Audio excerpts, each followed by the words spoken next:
Yeah. All right, the New York Mets. This is a bit more fun, still somewhat somber. Um, I also don't think it's necessary to give you the CBT threshold for the Mets because they're going to go over it, and I don't think they care, even in a Nope. retooling year. They just paid $101 million in tax Mhm. penalties. $100 million. That was more than what, 10 teams in Major League Baseball this past year? We have actually the number now. So I'm going to tell you how where that would have stacked up in payroll. The Mets paid $101 million in tax penalties. In 2023, that $101 million marker would have been 23rd in Major League Baseball. They spent more in tax penalties than the Reds, Royals, Nats, Guardians, Rays, Pirates, Orioles, and A's spent in payroll. So messed up. And That's it's funny. ridiculous. The irony is the tax penalties go to those teams. Yeah, It goes to the revenue share. So yeah, it's broken system in that respect. so broken. Here's what the Mets have done so far. They've hired Carlos Mendoza as their manager. They signed Luis Severino to 1 year, $13 million. Joey Wendell, 1 year, $2 million deal. Austin Adams to a 1 year, $800,000 deal. Austin Adams, if I'm not mistaken, led Major League Baseball in hit by pitches issued a couple years ago. Michael Tonkin for a 1 year, $1 million deal. I've seen that guy bounce around AAA team after AAA team over the last couple of years. Jorge Lopez, this would be a great bounce back story on a Mhm. 1 year, $2 million deal. And then the interesting one with Milwaukee. They send Coleman Crow to Milwaukee for Adrian Hauser and Tyrone Taylor. Taylor is Yeah. outfield depth. He was starting in Milwaukee. He was not a good enough starting outfielder, so they move him, and now he is a bench outfielder. Hauser, I've always had a soft spot for because he is a strike thrower and a ground ball getter. And I think they saw a guy that can be a low stress 5/6 for them in Hauser, and it cost them one pitching prospect for both of those things. Who's recovering from TJ. I thought this was an unbelievable trade to pull off because remember, they got Coleman Crow and Landon Margot for Eduardo Escobar. Yes, they covered Escobar's salary, but they got two pitching prospects in. Crow was the headliner of that deal. Crow is solid. He's got a good curveball, a decent fastball, but the fastball really played up in his first four starts with the tacked ball in AA. Then he goes down with the elbow issue. And so the only sample we had was his four starts where he dominated with the tacked ball. He was the biggest gainer in induced vertical break of any player in the Southern League. He saw like a 7-inch jump in induced vertical break. So maybe he made some slight adjustments to his release, but he also really benefited from the tacked ball. Then he went down. So I do feel like they're kind of selling high because he's further along in his recovery. And I don't think Crow is a starter long term. If that is a fringe five, they got a depth outfielder in Tyrone Taylor, who's been fine, is in that role. And then Hauser's a guy that can eat innings. He had a 4.12 ERA, 111 innings last year. And like you said, he just competes. I thought that was a great trade for them. And Hauser could be a guy that you flip if you're not great at the end of the year because he's cheap and he's at least competitive out there and it's a fine arm. So they needed someone to fill out the rotation, especially with the uncertainty of Severino and the health of some of these guys. Quintana's been hurting in the past too. I love it. I thought that was a great trade. I want to start with the starting rotation actually because I think that it's better than it was when Verlander and Scherzer were missing time last year. We Yeah, know for sure. what Kodai Senga can do now, and you have Senga run out on opening day. You feel really confident in what he can be. So Senga is the opening day starter. Jose Quintana is likely the 2. Luis Severino is the 3. Adrian Hauser is the 4, and Tyler McGill is the 5. David Peterson is hurt. In reserve, you've got Joey Lucchesi, you've got Jose Budo, who's trying to bounce back. You got Mike Vassell, who looks like he's knocking on the door and can probably provide some innings as a 5 in 2024. But Senga, Quintana, Severino, Hauser, McGill. It would look a lot better if Yamamoto was at the top of it. Do you think Yeah. they go pay a frontline starting pitcher? Part of me says yes, part of me is uncertain because I do think that they want a little bit more clarity on some of their guys and kind of know what they have. I really like Christian Scott, a guy that's really just found himself and maximizes his stuff. 5th-round pick out of UF. Yeah. Crazy life on the fastball. Command is fantastic. I think he struck out 11 per 9, walked like 1 per 9. So he could be a guy, finished really well in Double A, starts in Triple, gets a rotation spot. I want to see what Mike Vassell can do. I want to see what Blade Tidwell can do. They have a few different guys that I think are worth a look. So it just depends what the Mets' plan is. I feel like considering the fact that they are going to try to compete, of course, next year, and we'll see how it goes, but also beyond that in a couple years, keep building. I wonder if they do go for a 5-year deal for an Imanaga. Like, I think you could make sense out of that. They do kind of need another lefty. Their only lefty right now is Quintana. Quintana. And I think that's a guy that ends up getting shipped out of town potentially pretty early. I do think they need one more arm because I don't really trust Tyler McGill. I I feel like Hauser should be your 5. Severino, I mean, look, there's a very high chance that he's what he was last year or not healthy. And then again, Quintana was hurt most of the year. So the only guy that you really can confidently say gives you 150 innings next year is Kodai Senga. So I do think you have to get another arm regardless. And I look right at Shota Imanaga. Interesting. I looked at Snell first, Imanaga second. I think Snell, I just feel like that's an investment for now more than Imanaga is, if that makes sense. Because Imanaga, you could have some growing pains. You could probably have a lower AAV. You definitely will have a lower AAV. Yeah. And maybe could tack on an extra year or two onto that deal. It's going to be cheaper. It's going to be less of a risk and less of a win now move. I feel like Imanaga makes the most sense for me just from that lens. Because Snell, I imagine, is going to command a ton, which is fine. You could sign him to that 7-8 year deal, but there's a lot of volatility there at that price. I think they're both volatile pitchers. Don't get me wrong. And Snell obviously has won 2 Cy Youngs. I could see them go that direction, no doubt about it. But I could also see them being a little put off by that volatility, and you don't know what you're going to get each year from him. So I know that's the same with Imanaga, but it's cheaper. And what if Snell gives you his best year this year?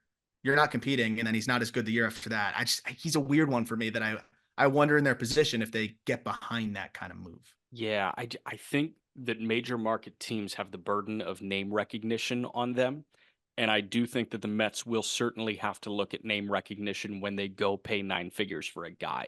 I think that the Yankees have done it, right? There are options. Whenever they go and sign a Carlos Rodon, there are other options that probably make more sense.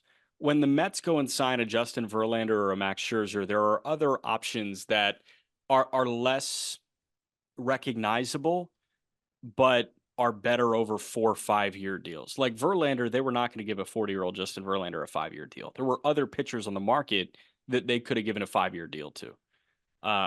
So I do like the idea of almost backloading like the production in Imanaga, but I do think that Snell is an easier sell for a New York market than Imanaga is. Yeah, I'm like, is that what you're going to base your decisions now on? Is that what David Stearns is there to do? No, You it's know, not like what Stearns is there to do, but I wonder if Cohen is thinking about that. Like Luis Severino on a 1-year deal. There were other arms that were better in 2023. And hey, Stearns may think are better in 2024. yeah. But Severino is a guy that everybody in New York already knows. Mhm. So I think Here that's why that was also, a good fit. does Snell want to pitch there? I don't think he does. That's the other thing is I think he's going to get similar offers on the West Coast. And he'll just San do that. Francisco. I'd rather go to San Fran, Yeah, me too. but I hear Okay. you on that. Imanaga. Let's do Imanaga. I think that makes a lot Okay. of sense. John Heyman said that both New York teams are pivoting to Imanaga for what it's worth. So also to play the Uncle Steve narrative, you think he wants to let the Yankees get that No, guy? he'll He's just going beat to the love to Yankees. outbid them, and he's going to outbid them so easily because okay, Yankees come in at 100, I'll come in at 130. Done. Easy. Screw it. Yeah. I'm in. Okay, so new rotation. Senga, Imanaga, Quintana, Severino, Hauser. And McGill's the 6. I think that's solid. I think that's really solid. Edwin Diaz is back healthy. Don't forget about that. And then with some of the additions, a Lopez, a Tonkin, and Austin Adams, I think they're done with the bullpen. As of right now, it's Diaz, Rayleigh, Drew Smith, Tonkin, Jorge Lopez, Reed Foley, Phil Bickford. They've got options back there. I think they're good. Offensively, is Francisco Alvarez a top 10 catcher in baseball coming into the year? Yes. He's amazing. Sometimes I say yes, and then I go through each of them, and I'm like, but off the top of my head, yes. Yeah. Alvarez or Gabby Moreno next year? Moreno, but you know me. Close. I'm a Gabby truther since like 2019. So Yeah. For me, it's close. Like Alvarez is a stud, man. And I think he's only going to get better. And I think he's perfect for New York. They already love him. You can tell. The yeah, catching tandem is Alvarez and Omar Narvaez. No problem on that front. First base, Pete Alonso. You have a top three first baseman in the game. No problem on that front. McNeil at second. Lindor at short. Third, Beatty Vientos. Do you want to get better? let it ride. Let it ride. You need to find out. You need to find out because the goal is, I think, realistically, they're not going to win a World Series this coming year. You want to win it the next year, and you need to know what you got with these two guys, especially Beatty. Let it roll. Yeah, I think you have to, especially with like the buy-in from the. I'm thinking so much about the fans. I'm thinking so much about the New York market right now. I got to stop doing that. But like, think about the buy-in that the fan base had to Beatty and Vientos. I think they're already turned against him, but they can win them back within a span of 5 games. So And Beatty could be a star, man. He really yeah, can. You got to give him a little bit more time. I'm curious if he goes to like a third party hitting coach, something in the off season. I think that's right. what he needs, and hopefully that's what he's able to do because I do think he has the talent to be a really good third baseman. Yeah. You have Joey Wendell and Zach Short as kind of backup options. I like it. The outfield, as it stands right now, is Tyrone Taylor in left, Brandon Nimmo in center, and Starling Marte in right with DJ Stewart as the designated hitter. Their minor league options as it stands right now, not that plentiful. They've got Trace Thompson, but I ask you, Drew Gilbert, do you think he can be ready in 2024? And is there space out there for Luis Angel Acuna? Can Acuna be ready in 2024? Yes, Gilbert, no Acuna, in my opinion. I Okay. think Gilbert's a little bit more polished, further along, had success in Double A. I think that will translate more so, and I think will be up by the second half of the season. Luis Angel Acuna needs a little bit more refinement, and I think they also need to figure out where his long-term position is. Do you think it's outfield or do you think it's like shortstop? I like his defense at short, but Lindor's there. there's a guy in the way for a long time there. And I So, think probably second base. It's also worth noting Ronnie Mauricio, unfortunately, out for yeah, season, torn ACL in the Winter League. Sucks. He was tearing it up out there. My heart breaks for him. yeah. I finally was going to get that opportunity this year consistently. So I think even from that lens now, yeah, maybe second base probably makes the most sense. You figure McNeil, He can yes, they move to a signed that corner. extension. Yeah, could also move to a corner. And I think that might ultimately be what happens here because what if Marte's double groin issue just doesn't get any better? That guy looks like he's really slowing down. It's hard to see. They might end up cutting their losses there at some point because it just might be better for them.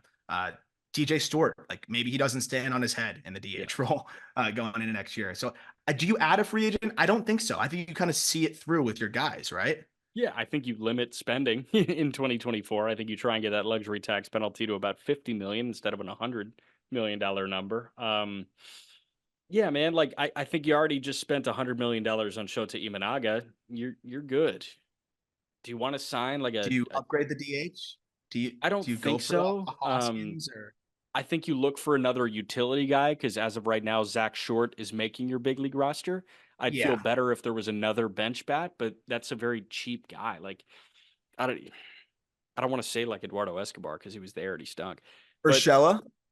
sure, Urshela, or how about like Danny Mendick was already there. Adrianza, I don't think is big league caliber as it stands right now. Yeah, Urshela is probably the option. Shit, how much money's Whit Merrifield gonna get? I was looking at Witt, but he's kind of McNeil, right? Like it's kind of the It same thing. is. McNeil's a better version of that. I was So how looking at about like him. a Colton Wong or an Adam Frazier? Frazier makes more sense, but he's kind of the same thing as he's like a better version of Wendell. I think Wendell's cooked, so I think they're gonna sour on Wendell pretty quickly. But I think Wendell's very redundant with Frazier. Yeah, You go Urshela, sure. Why not? Because that why way not? he's Also, if Beatty's struggling, yeah, you need someone he's to your go there. safety blanket for Beatty. Yeah, Okay. yeah. Gio Urshela and Shota Imanaga we just added to the New York Mets. No bullpen. I could see them go bullpen, but Sure, but like they grabbed Bickford. They signed Austin Adams, a big deal, like you mentioned, Lopez, Tonkin. Yeah, I mean they don't really have any more room in that bullpen. No, I mean they could, pony up a 2-year deal for Robert Stevenson and DFA, a couple guys. Like I don't know. It'll be minor if they do anything in the bullpen. I will say that. Yeah, I don't think they'll do anything. And also remember, David Peterson will probably come back at some point next year. Hip Yeah, surgery. hip I don't think he's surgery, out the right? whole season. Yeah, I don't think he's out the whole season. So that could be another guy that obviously is an insurance policy in the rotation. Yeah, I like it. Could be a reliever too. We've already gone like an hour plus, so we Yeah, are going to push the Marlins a little bit. We'll do yeah, that probably after the new year. We might do it right before the new year. Or no, we'll yeah. We'll see. see. We'll TBD. let you know. Oh, yeah, and all I'll say is Marlins fans, if you heard that and we're like, whoa, we're talking about the Marlins, I didn't see it in the title because obviously we're not going to put it in the title now. Yeah. You're probably you'll probably be happy that we delayed it a little bit because I don't think fans are going to like some of the mock trades. Like, I don't think they're going to like what I think they're going to do and what the most likely moves are going to be. But maybe they will. Maybe it'll be fun. I think it's an interesting exercise. I'm looking forward to doing Marlins, but uh, fans may be a little bit disappointed with the direction I think the Marlins are going to go this offseason. The one positive. Have you seen what Vidal Brujan is doing in lineup? I have seen what Vidal Brujan's He's doing. balling out. He's got a 405 OBP. He's 23 for 27 in the stolen base department. 43 games, 23 One back. 1 to 10, one being it is I don't buy it at all. 10 being I'm sold. How much do you buy what Vidal Brujan is doing in the Winter League? 2.7. That's all right. So maybe he could be a utility guy. Go Marlins. 2.7 is way below 5, man. I think 5 is maybe he could be a utility guy. 2.7 is he's going to look great in the shrimp uniform. Shrimp need a shortstop. So Shrimp need a shortstop, man. He and Xavier Edwards are Spider-Man meme. well, they're apparently competing for the shortstop job at the big league level too. So I love it. it's one of those situations where the AAA and the big league shortstop might be the same. So I love it. we'll see how it goes, man. All right, check out our link tree for anything you may need. This is going to be a good one. If you're looking for an, oh shit, I forgot to get this person a Christmas gift. Merch is a great option. We've got that link in our episode description as well. We will be back in some form or fashion to talk to you guys on Friday and send you in to the new year. Cool? Cool. See you guys.